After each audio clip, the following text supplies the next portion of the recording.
A lone rider appears on the horizon. At first, she is nothing more than a shadow against the endless stretch of the Central Asian steppe. The wind carries dust across the plains, blurring the figure into something almost mythical. The warriors gathered below narrow their eyes, hands resting on weapons, instincts sharpening. Another rider, another challenger. But as she comes closer, something feels different. The way she rides, the way she sits in the saddle. Not like someone proving themselves, but like someone who already has. The dust settles, and silence spreads, because this is no ordinary warrior. This is a woman, a princess, and she has come with a challenge that will shake the Mongol world. She will marry only the man who can defeat her, and every man who fails, he will pay 10 horses for the privilege of losing. What none of them know yet is that hundreds have already tried, and every single one has fallen. Her name is Khutulun, and before her story ends, she will command armies, reshape power in Central Asia, and become so legendary that even centuries later, the world will still be telling versions of her story. But history almost forgot her. The year is 1260. The Mongol Empire stands at the peak of its power.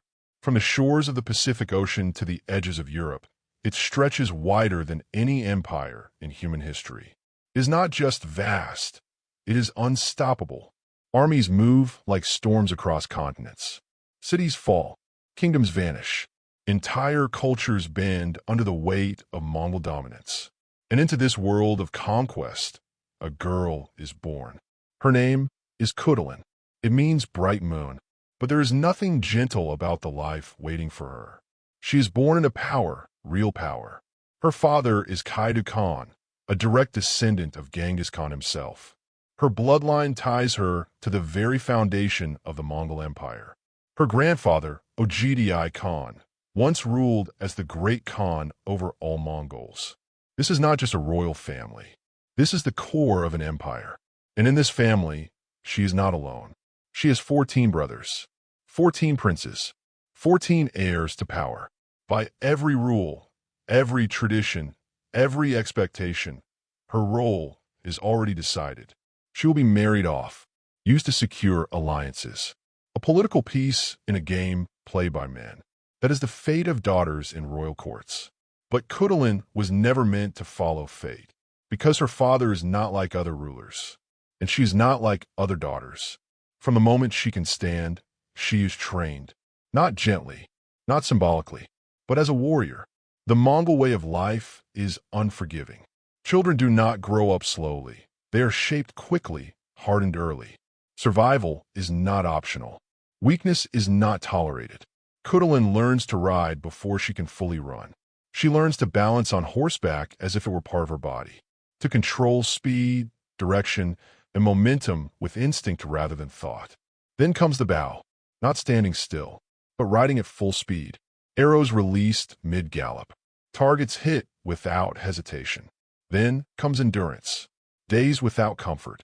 Weeks surviving on dried meat and fermented mare's milk. Cold nights. Harsh winds. No excuses. No mercy. And Khutulun thrives in it. By the age of 10, she rides harder than boys twice her age. By 12, she wrestles grown men and wins. By 15, she is no longer training with children. She is training with elite warriors. Men who have fought real battles. Men who have killed. Men who do not go easy on anyone. And she defeats them. Again, and again, and again. Imagine the scene. A training ground outside her father's camp. Dozens of warriors gathered. Dust rising under pounding feet. Men circling, watching, waiting. And in the center, a teenage girl, facing a fully grown soldier. The match begins. He lunges forward with confidence. He expects resistance. He expects struggle. He does not expect what happens next. In a blur of movement, Khutulun shifts her weight, redirects his momentum, and slams him into the ground so hard the air leaves his lungs in a single violent gasp. Silence. Then murmurs. Then disbelief. This is not normal. This is not luck. This is something else. Her brothers watch closely. At first with pride. But slowly, something changes. because they begin to realize something dangerous, something no one wants to say out loud. Their sister might be stronger than all of them, but strength alone does not create legends. Many warriors are strong. Many fighters are skilled. Few become unforgettable. What makes Khutulun different is what she chooses to do with that strength. Because as she grows older, her reputation spreads.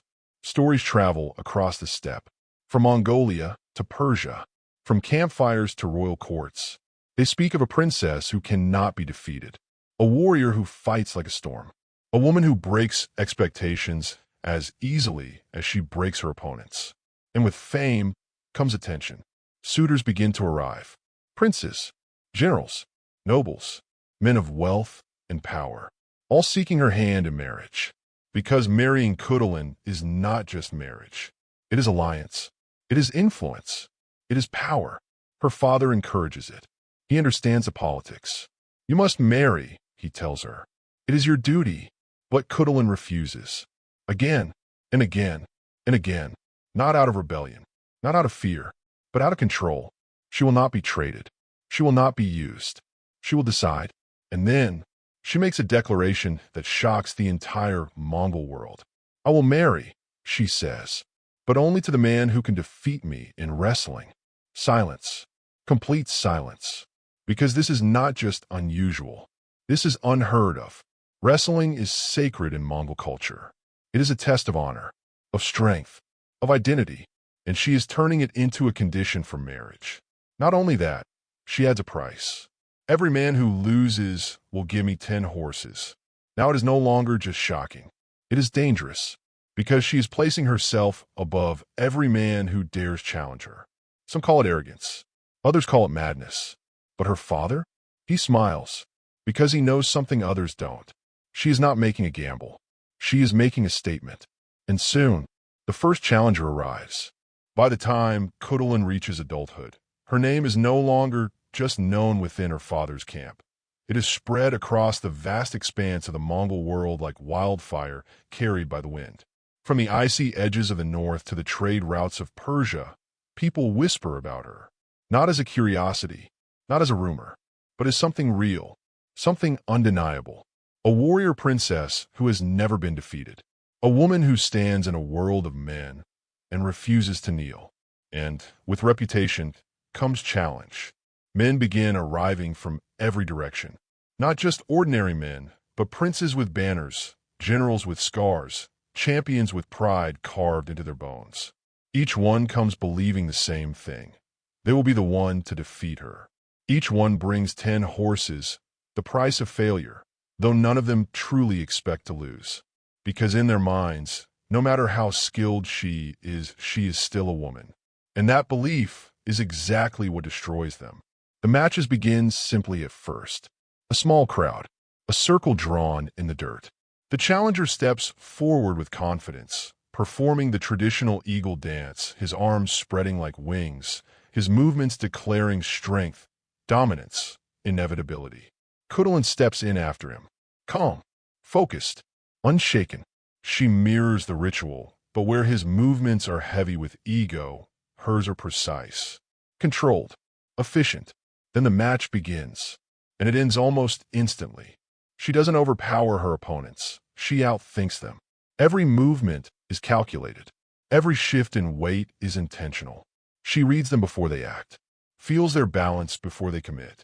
And when the moment comes, she strikes, not with brute force, but with perfect timing.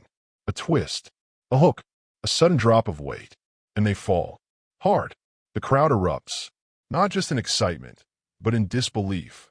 Because this isn't supposed to happen. Not like this. Not so easily. The second challenger arrives. Then the third. Then 10. Then 20. And then they stop being individuals. They become a pattern. Every man steps forward with confidence.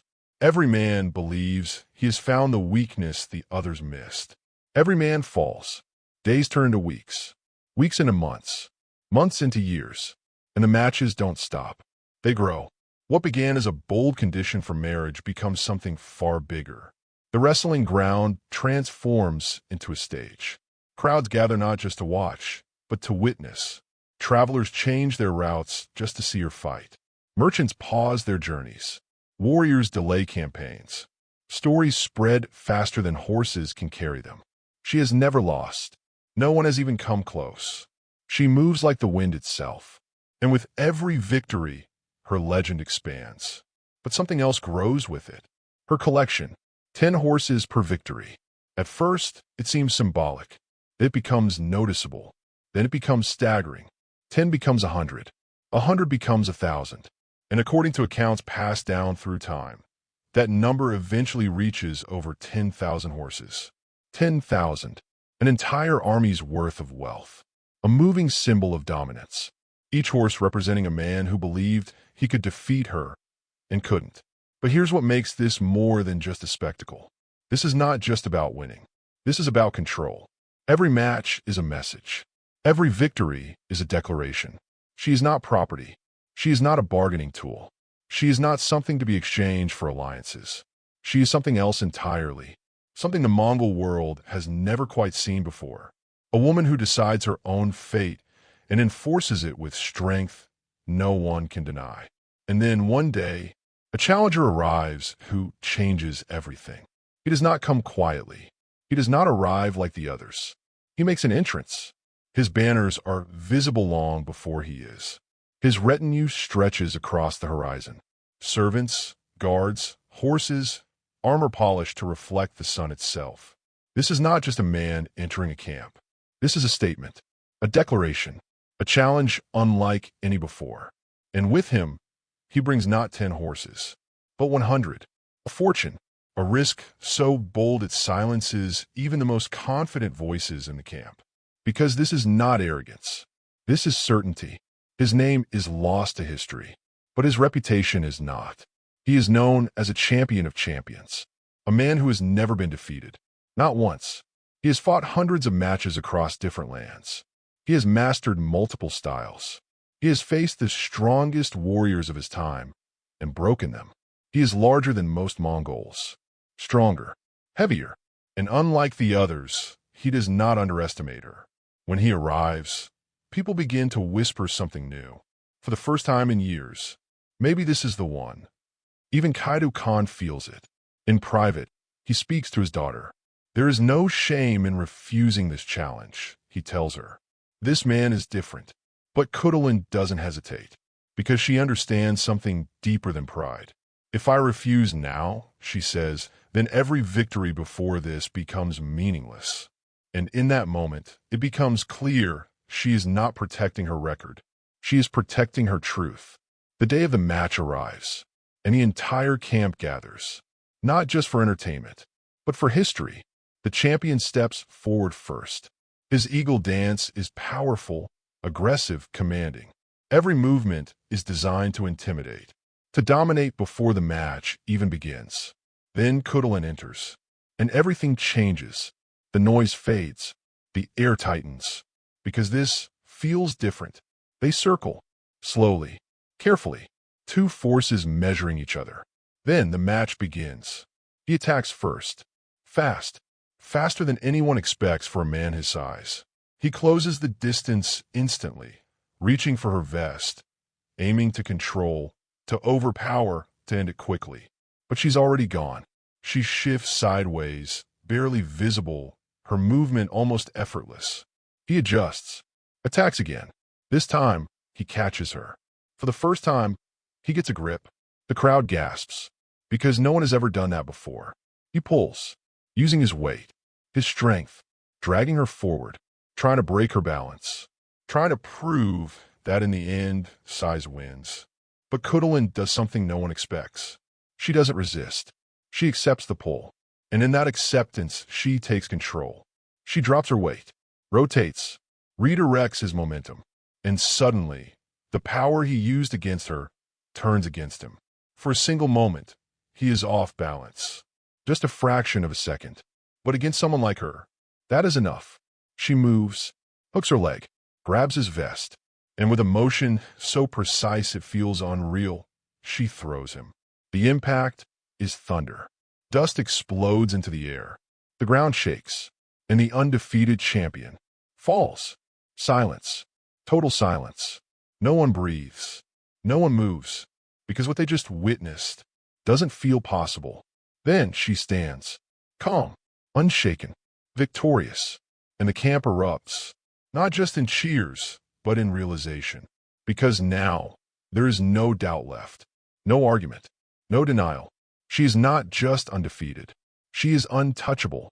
The champion lies on the ground, staring at the sky, trying to understand how everything he believed just collapsed in seconds. His strength, his record, his certainty, all gone. Khutulun walks toward him, extends her hand, helps him up, not as a conqueror, but as an equal. And then she does something unexpected. She offers him a place. "Serve with us," she tells him. "Your strength belongs in battle, not wasted in pride." And in that moment, she proves something even greater than victory. She is not just building a legend. She is building power, turning defeated enemies into allies, expanding influence with every match. By the time she leaves the arena that day, everything has changed, because now the world understands something clearly. There is no man who can defeat her, no strength that can overpower her, no reputation that can stand against her.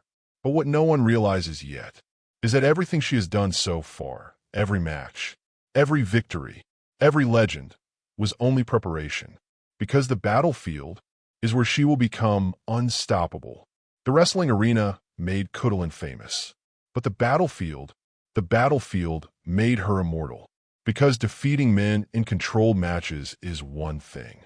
There are rules, there are boundaries, there is a beginning and an end. But war has no rules, no fairness, no second chances. It is chaos, blood, fear, and survival compressed in a moment where a single decision determines who lives and who disappears from history forever. And it is in this chaos that Khutulun reveals who she truly is. By the year 1275, the Mongol world is no longer united. What was once a single, unstoppable empire under Genghis Khan has fractured into competing powers. Different branches of the royal family now rule different regions, each claiming legitimacy, each guarding their authority, each willing to fight to preserve it.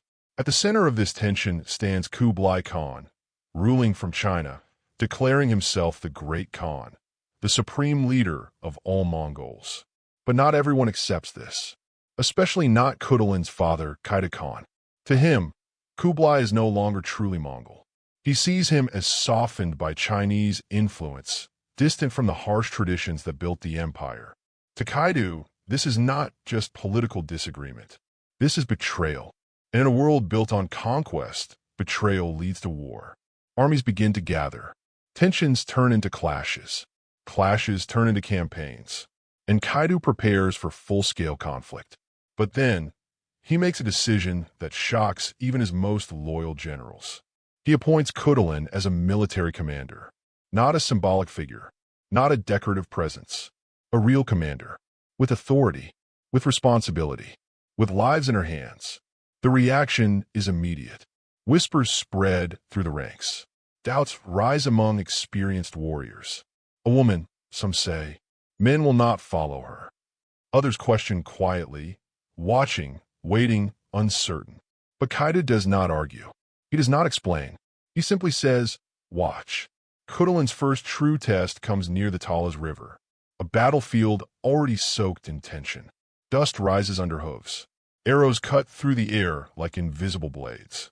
The clash of steel echoes across the land. This is not training. This is not sport. This is survival. Khutulun leads a unit of 300 cavalry.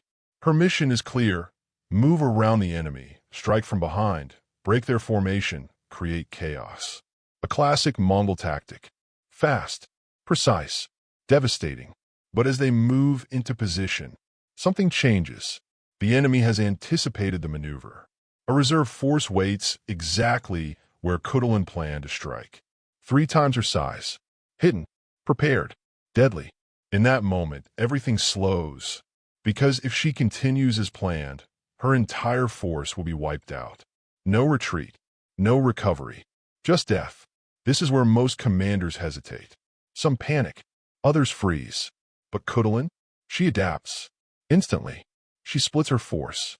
200 riders continue forward, making noise, creating dust, drawing attention, selling the illusion of a full attack.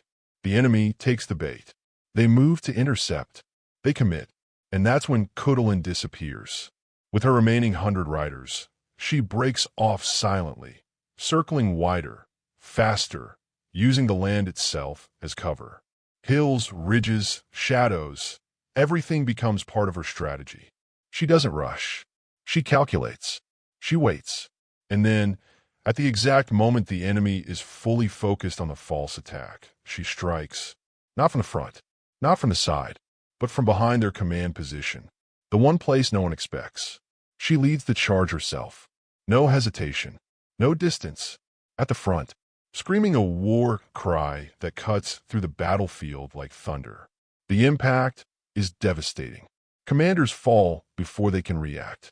Orders collapse before they can be given. Confusion spreads faster than fire. And in the middle of this chaos, Khutulun does something that becomes her signature.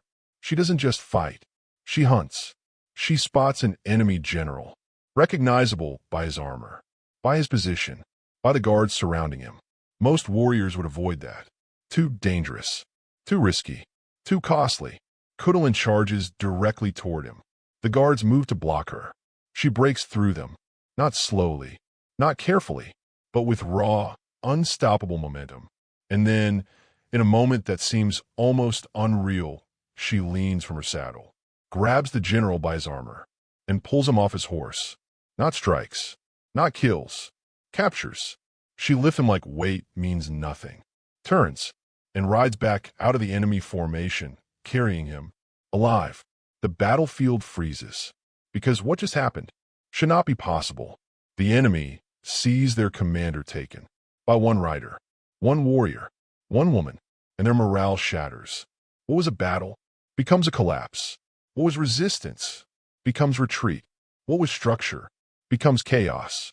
Khutulun returns to her father's camp, throws the captured general at his feet, and in that moment, everything changes.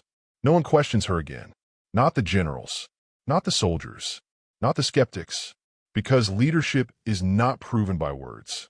It is proven by results, and she delivers them without hesitation. From that day forward, men don't follow her because she is Kaidu's daughter. They follow her because she wins. And this becomes her pattern. Battle after battle. Campaign after campaign. Her name spreads again, but this time, not as a wrestler. As a commander. As a strategist. As something far more dangerous than raw strength. She studies her enemies. Understands their movements. Anticipates their reactions. She doesn't just fight battles. She controls them. She uses deception. Speed. Psychology. She knows when to attack. When to disappear. When to strike fear instead of force. And always, she leads from the front. There are stories, repeated, whispered, carried through generations, of her riding into combat and pulling enemies straight from their horses. Not once, not twice, but many times. So often that it becomes part of her identity. Enemy soldiers begin to fear something new. Not just defeat, but her. Because when they see her charging toward them, they know something terrifying. If she gets close enough, they're already lost. But what truly sets Khutulun apart is not just how she fights, it's what she protects. In one critical moment, a portion of Kaidu's army is retreating. Not out of weakness, but strategy. But the enemy sees opportunity. They chase. Hard. Fast. Relentless. The rear guard begins to collapse. Men fall. Formation breaks. Panic spreads. If the pursuit continues, the entire army could be destroyed. There is no time, no plan, no order. Khutulun doesn't wait. She gathers every available rider. Around 2,000. No preparation, no hesitation. And she turns directly into the pursuing force. Not defensively, not cautiously, but with full force. The enemy expects desperation, disorganization, weakness. What they get is precision. Her charge hits like a hammer, breaks through the front, then turns, strikes again, from another angle. Not random, not chaotic, controlled, calculated. Relentless. The enemy falters, then breaks, then runs. The pursuit ends. The army survives. And Khutulun cements something greater than victory. Loyalty, because soldiers will follow strength, but they will die for someone who saves them. And that is what she becomes. Not just a warrior, not just a commander, but a protector. Her troops begin to call her something new. Not princess, not general. They call her the shield of the people. And with every battle, her power grows. Her influence expands. Her legend deepens. But with power comes danger, because the stronger she becomes, the more impossible it is to ignore what she represents. Not just victory, but change. And soon, that change will threaten the very foundation of her own family. Because the battlefield is one kind of war. But what comes next is far more dangerous. A war for power. A war for succession. A war where enemies are not across the field, but sitting at the same table. Power changes everything. On the battlefield, power is simple. You either have it or you don't. You prove it with action, with victories, with survival. There is clarity in war. An enemy stands in front of you, and you defeat them. But inside a royal court, power becomes something far more dangerous. Invisible, unstable, poisoned by ambition. By the year 1290, Khutulun is no longer just a commander. She is a force. Years of victories have transformed her from a rising warrior into something much greater. She commands respect from soldiers, loyalty from warriors, and trust from her father. Her name carries weight, not just on the battlefield, but in political circles where decisions shape the future of entire regions. And that is where the problem begins. Because Khutulun is not just powerful, she is too powerful. Her father, Genghis Khan, is growing old. Years of constant conflict have taken their toll. The weight of leadership, the strain of war, the endless tension of resisting Kublai Khan. It has all begun to show. His strength is fading, and with that comes a question that no empire can avoid forever. Who will rule next? In Mongol tradition, the answer is simple. A son, one of his 14 sons. It is expected. It is unquestioned. It is law. But reality does not always follow tradition. Because when Kaido looks at his children, he sees something undeniable. None of his sons match Khutulun. Not in battle, not in leadership, not in presence. She has proven herself again and again.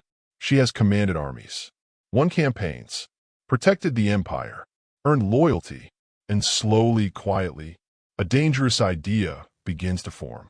What if she became the next ruler? At first, it is just a thought, unspoken, unconfirmed. But in royal courts, thoughts don't stay hidden for long. Whispers begin, small at first, then louder, then impossible to ignore. Kaido is considering naming Khutulun as his heir. The reaction is immediate and explosive. Her brothers are the first to feel it. Because this is not just a political shift. This is personal. To them, this is not about capability. It is about birthright. They were born expecting power, raised to inherit it, prepared their entire lives for it, and now it is slipping away. Resentment begins to grow, quietly, slowly, dangerously. The eldest son feels it the most, because in his mind, this throne already belongs to him. And now, his sister, the one who has always outshined them, is threatening to take it completely. But it doesn't stop with the brothers. Advisors begin to speak. Carefully at first, then more directly. This would be dangerous. No Khan has ever named a woman as successor. Our allies may not accept it. Our enemies will see weakness. Because this is not just about internal politics. This decision could fracture the entire power structure. Allied rulers might withdraw support. Rival factions might rise. The delicate balance holding the region together could collapse. And Kaido finds himself trapped. On one side, tradition, stability, expectation. On the other, reality, capability, truth. He knows who deserves to rule, but he also knows what it might cost. And in the middle of all this tension, Khutulun is watching. She sees everything. The glances, the silence when she enters a room, the conversations that stop mid-sentence. She feels the shift, Not on the battlefield, but in her own family. Her brothers no longer look at her the same way. Not as a sister, not as an ally, but as a threat. And she understands something that others are ignoring. Something deeper than ambition. Power is starting to divide the very people she fought to protect. One night, she goes to her father, not as a commander, not as a legend, but as a daughter.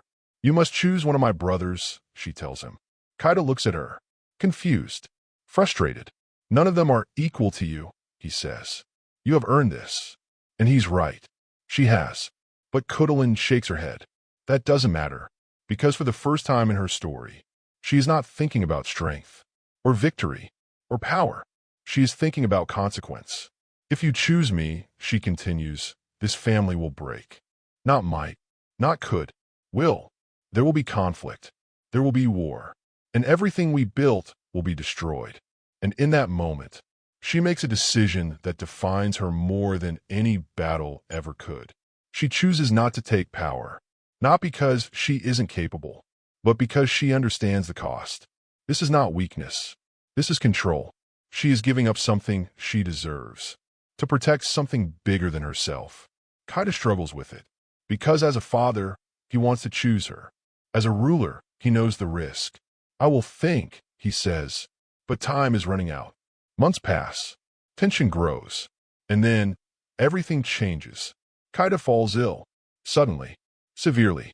The man who once led armies across vast lands is now confined to his bed. Weak. Fading. And the moment everyone feared arrives. The succession crisis is no longer a possibility. It is happening. Messengers move constantly. Brothers gather support. Allies choose sides. The air fills with uncertainty. This is how empires collapse. Not from external enemies, but from within. And Khutulun knows it. So she acts. She gathers her brothers. All of them. In one place. No soldiers. No weapons. Just words. "Our father is dying," she says.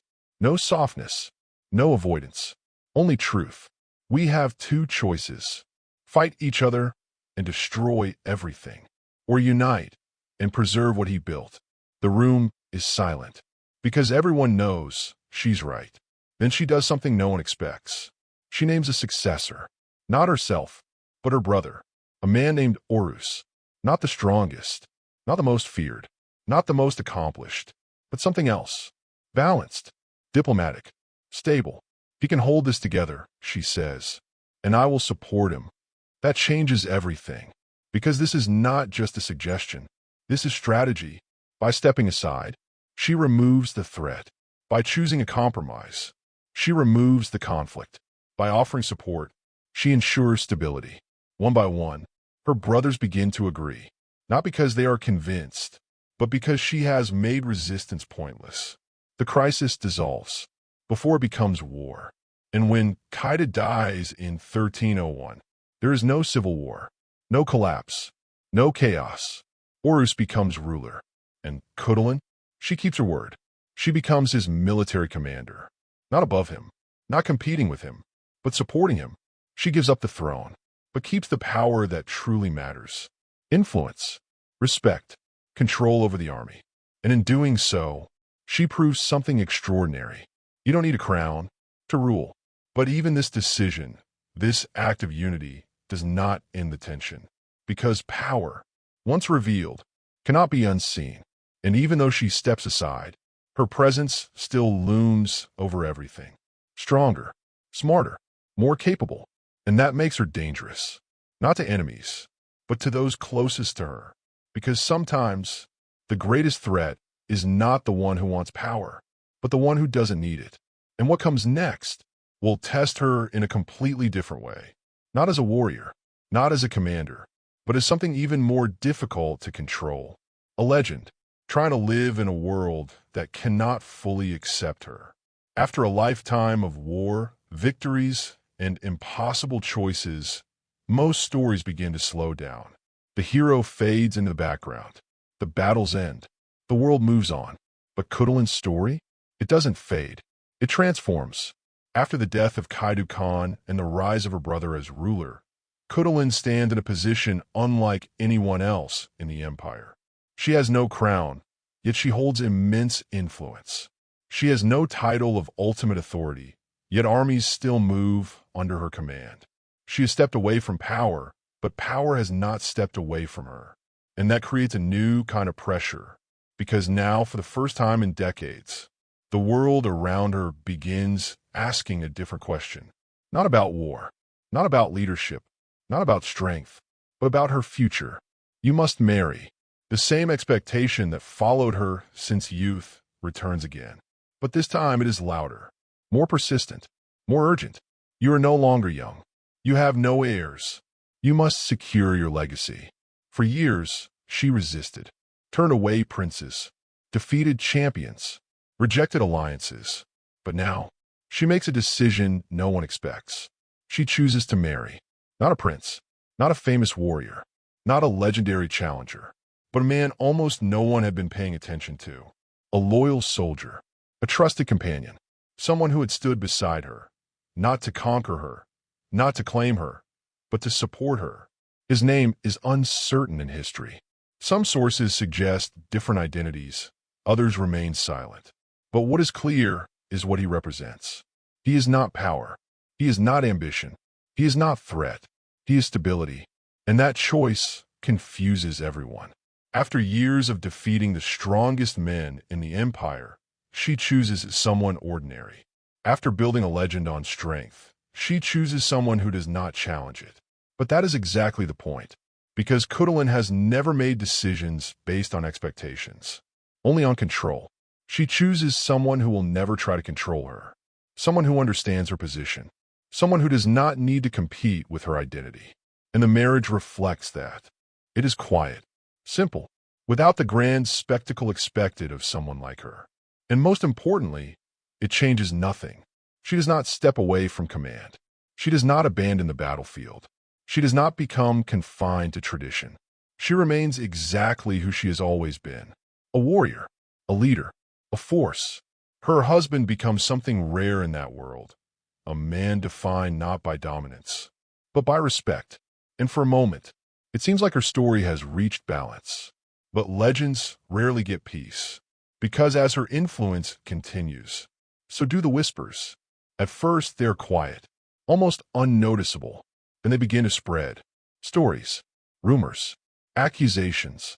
Some say she poisoned her father to influence succession. Others claim she secretly eliminated rivals within her own family. Some go even further, suggesting that her strength, her victories, her dominance could not possibly be natural. They say she used dark forces, magic, something unnatural, because to them, there must be an explanation. A woman cannot simply be this powerful, not in their understanding of the world.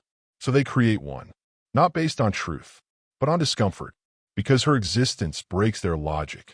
And this is where Khutulun's story becomes something deeper than history.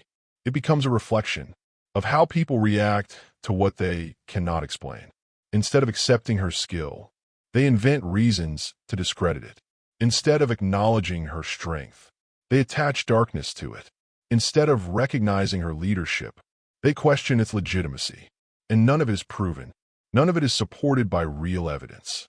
But it spreads anyway, because sometimes a lie that feels comfortable is easier to accept than a truth that challenges everything. And Khutulun, she ignores it, because she has spent her entire life proving herself through action, not words. And while others talk, she continues to lead. Years pass, battles continue, campaigns unfold, and slowly, the records begin to fade. Details become unclear. Dates disappear. Accounts conflict. Some say she died in battle, fighting until the very end. Others say she died peacefully, surrounded by those she protected. The truth? Lost. But what remains is undeniable. She spent over 3 decades commanding armies. She fought in countless battles. She defeated every challenger who faced her. She built wealth, influence, and power entirely on her own terms. And she did all of it in a world that said she couldn't. But here's where her story takes its most unexpected turn. Because even after her death, she refuses to disappear. Centuries later, a traveler named Marco Polo journeys through the Mongol Empire. He observes, he records, he listens, and among the many stories he carries back to Europe, there's one that stands out. A story of a warrior princess, a woman who defeats men in combat, a woman who challenges suitors and never loses, a woman who rides into battle and captures enemies with her own hands. To European readers, it sounds impossible, exaggerated, mythical, almost fictional, but the story spreads anyway. And over time, it begins to change. In the 18th century, a writer named Carlo Gozzi creates a story inspired by these tales. A princess, powerful, unconquerable, challenging men, controlling her fate. Her name? Turandot. The story evolves again, when Giacomo Puccini transforms it into an opera. Now, millions of people hear the story. Watch it, experience it. A princess who refuses to submit, who tests men, who stands above expectations. And almost none of them realize they are watching a reflection of a real woman. A woman who lived centuries before. On the Mongol steppe, Khutulun. Her story survives. Not perfectly, not accurately, but powerfully. And even today, in Mongolia, she is remembered, not as a myth, but as a hero. Her name is told to children. Her strength is celebrated. Her story is used as an example of what is possible. Modern historians have begun to revisit her story, to separate truth from distortion, to understand her not as a curiosity, but as a significant figure, a leader, a strategist, a symbol, because what she proved was not limited to her time. She proved that ability is not defined by expectation. That leadership is not controlled by tradition. That strength does not belong to one gender. And most importantly, she proved something that still challenges people today. You don't need permission to become extraordinary. She never asked to train. She trained. She never asked to fight. She fought. She never asked to lead. She led. And when the moment came to choose power, she chose something greater. Stability, unity, legacy. That is why her story matters. Not just because of what she did, but because of what she represents. Possibility. The idea that one person refusing to accept limitations can redefine what is possible for everyone else. And maybe that is why, even after 700 years, her story still survives. Because some legends are not built on exaggeration. They are built on truth, so powerful that even time cannot erase them. Khutulun was never just a warrior, never just a princess, never just a story. She was proof that the world is not defined by what it expects, but by those who refuse to follow it. And that is a legacy that never dies.